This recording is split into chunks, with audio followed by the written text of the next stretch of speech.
Hey guys, Ben here with Stringer Bridge Farm. Today I just wanted to give a little update on a few things. I've gotten a whole bunch of comments about a few different things, and I just want to kind of give a little background, a little update on them, just so everybody's kind of up to speed on what's going on the farm. But before I do that, I just want to give a big thanks to everybody who's been a part of the channel. I've got people who've been with me from day one, and they've commented and been a part of pretty much every single video all the way up through just these last few days. Chad over at Doss Farms really did us a solid by giving us a shout out. Brought in a bunch of new people and activity on the channel, and I really appreciate Chad and everybody who's come over from his recommendation. It's really put us over that edge, and we've got past 1,000 subscribers now, so I think that's a pretty good landmark for our channel. And you know, we've been at it about 11 months now. I think the very first video I posted about our farm was October 4th. So we're only a couple of 2-3 weeks away from that. I couldn't tell you if that was good progress or bad progress, but it's been our journey. It's been 11 months to get to those 1,000 subs. And I guess I wouldn't have it any other way. I've really enjoyed it. There's been some highs, there's been some lows. I know there's been times where, man, I could have just deleted every single video on the channel altogether and said, you know what, this is just too much. And then there's been times where people have really encouraged and lifted us up and given us great ideas and advice on things. So, you know, being part of that community with you guys has really been something special over the last year. So I just want to say thanks. And like I said, I'm going to give y'all some updates on a few of these things that tons of people were commenting about in the last few days. But before we get to that, let's go put some candy on the ground for these cows. Our ground is drought stricken, and let's give them a little treat to eat. So the cows are off behind you can't see them, but I'm gonna go ahead and fire up this old chainsaw, and we're gonna put that willow tree right there on the ground. And I hadn't put a tree on the ground for them in a while, but it's one of those things that they usually love. So let's see if they come running and tear this thing up or what.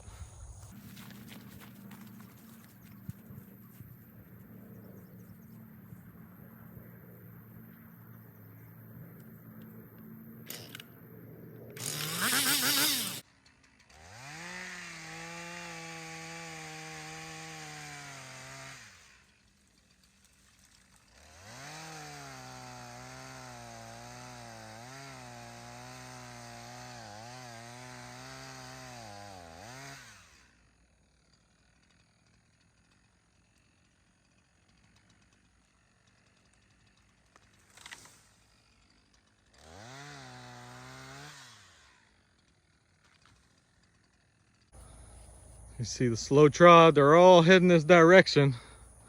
Not really running, but they'll be over here in just a minute. This is one of our leaders right here. She's, that's our boss cow. Of course, should be the first one to it, checking it out. And this is a black willow. It's one of the trees that is very high on their preference list, at least as far as the trees we have on our property. So they love these trees. But anyway, I told you I was gonna give a little background and give a little update on a few of the things that we got a ton of comments on. And one of those is one of the Black Angus steers we have that was born this January. He had a really bum leg. He was the one walking on his ankle problems, and he made an awesome recovery. So he was, if I remember right, a late January calf, and he has this black white face one right here. I mean, you see him next to a 1,000-pound cow. He has grown into a big boy. He is probably 500-ish pounds. And when I tell you, you could never tell that he had that bum ankle, you could never tell. He is 100% a normal cow. And wow, I don't know if y'all could hear them branches cracking, but man, they are getting after this thing. But this calf has made, I would say, 100%. Now, I'm still gonna castrate him because I don't think he has the value as a bull, knowing that he did have a tendon problem. Basically, all we did is he was walking on his ankle with his foot folded back. And I called one of my friends he's a dog, a pet vet, but he knows a lot about large livestock too, and he advises me sometimes. And he said, look, he said, stretch that thing out for a couple of days and that calf should be just fine. He said if he's not better in just a couple of days, I'll be shocked. And sure enough, a couple of days later, we stretched it out, you know, each day a little bit, and he was 100% fine. But again, it is an issue that he said can be hereditary, so we decided not to, I mean, he's a half breed, he's half Angus, half Hereford, so I really wasn't going to use him for a bull anyway, but he advised me pretty strongly not to use him as a bull. Okay, so issue number 2 was we had that dead calf. I look back at my records. We've had cattle for 4 breeding seasons, and that was actually the very first fully formed stillborn calf we had. We had a calf that was born like really premature. That was probably stress related from us purchasing the cow, and it was like a tiny little fetus, probably smaller than a tennis ball. And the cow actually still calved that year, so I don't know if it was some kind of weird double pregnancy deal or what. Looking for that cow right now. Here she is over here. But we've never actually had a fully formed dead calf like that. We've had a couple we had to help, so I did have a set of twins last year I had to help. But that cow has failed 1.5 times. So last year she had her calf, and well, I guess let me finish my thought. But my thought was, you know, a lot of people suggested maybe we should get into cropsy or something like that, and ultimately I decided not to. It was 1 dead calf out of, that'd be 12 this year. We actually had 14 last year, and 7 or 8 a couple of years prior. And so with only 1, it doesn't really speak to there being any kind of disease or nutritional type issues. So I really decided not to pursue it any further. We just chalked it up to a one-off type event. But this cow, her first calf, she was not a good mother. Her second calf was dead. She's a huge cow. She's actually probably my biggest cow, which doesn't really fit a lot of what we want to do with grass-fed primarily.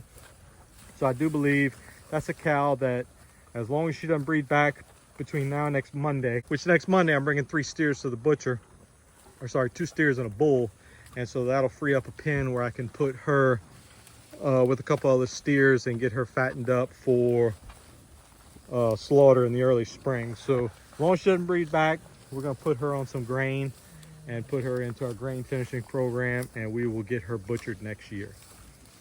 So the third issue, and by far the most popular, is little Dollop. This cow right here, Daisy, that's her name, is Daisy. She's a half Dexter, half Hereford, but she is small. She's definitely like probably smaller than some of the Dexters I had.